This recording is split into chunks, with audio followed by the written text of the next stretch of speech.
कामचोर देवरानी। एक बार की बात है, सुषमा अपने पूरे परिवार के साथ खुशी खुशी मोहन नगर में रहती थी। उसकी दो बहुएं थी, पल्लवी और शिवानी। एक दिन दोनों बहुएं रसोई में काम कर रही होती है कि तभी उनकी सास सुषमा उन्हें बुलाती है। अरे बहू, जरा इधर तो आना। शिवानी, जरा जाकर देखना सासू माँ क्या कह रही है। दीदी आप ही देख लो ना जाकर, आपको भी तो सुनाई दे रहा है। अरे मैं आटा गूंद रही हूँ ना, तुम चली जाओ। हाँ तो मैं भी तो सब्जी काट रही हूँ ना दीदी।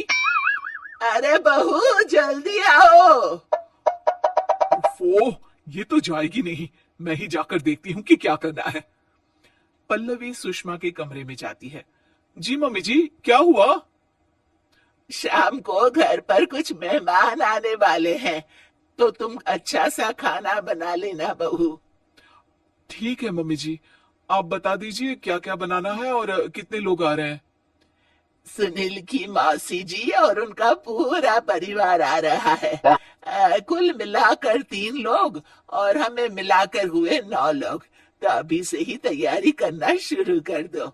और हाँ, घर की सफाई भी कर देना, हाँ, अच्छे से। जी मम्मी जी, सब काम हो जाएगा, आप चिंता मत कीजिए। पल्लवी शिवानी को घर में मेहमान आने वाले हैं इसके बारे में बताती है। क्या 9 लोगों का खाना बनाना होगा, घर की सफाई करनी है? बाप रे, सासू माँ ने तो हमें घर की नौकरानी ही समझ कर रखा है। ऐसा नहीं बोलते शिवानी, हम इस घर की बहू हैं और घर के काम करना हमारा फर्ज है। दीदी तो है ही सासू माँ की चमची, जब देखो सासू माँ सासू माँ। मैं तो इतना सारा काम नहीं करने वाली। हाँ। शिवानी कपड़े लेकर गमला साफ कर रही होती है और चक्कर आने का नाटक करने लगती है। मेरा सर चकरा रहा है। तभी वहां पल्लवी और सासू माँ जाते हैं।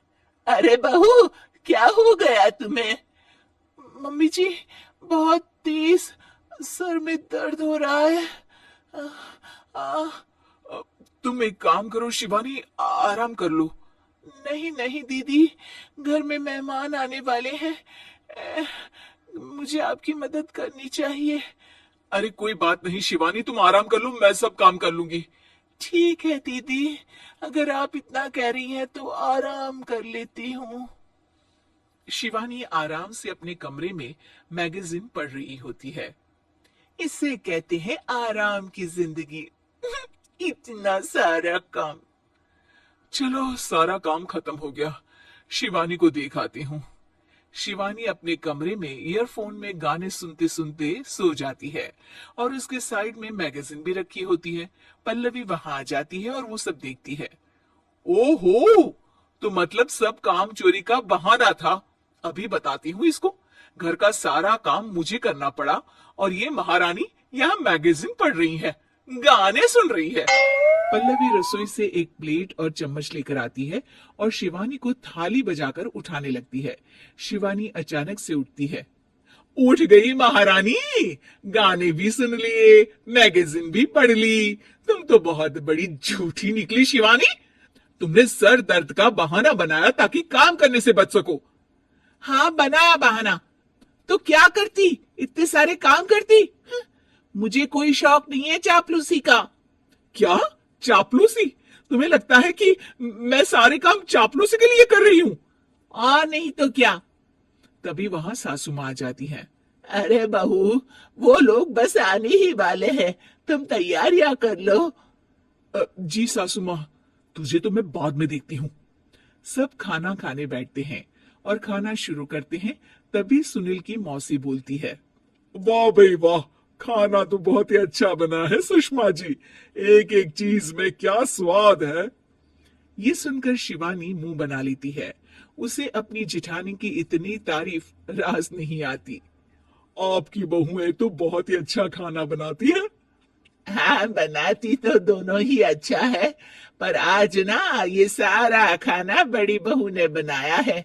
छोटी बहू की तबीयत ठीक नहीं थी, सो इसलिए। मानना पड़ेगा सुषमा जी, आपकी बड़ी बहू तो बहुत ही गुणवान है।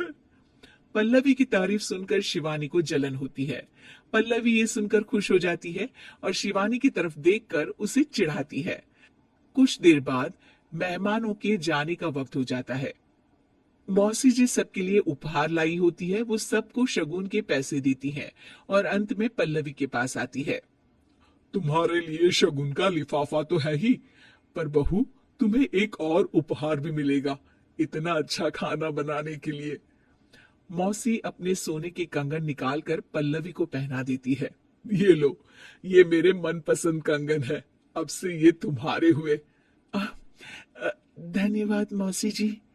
ये देखकर शिवानी तो पूरी तरह से जल जाती है और गुस्से से रसोई में चली जाती है।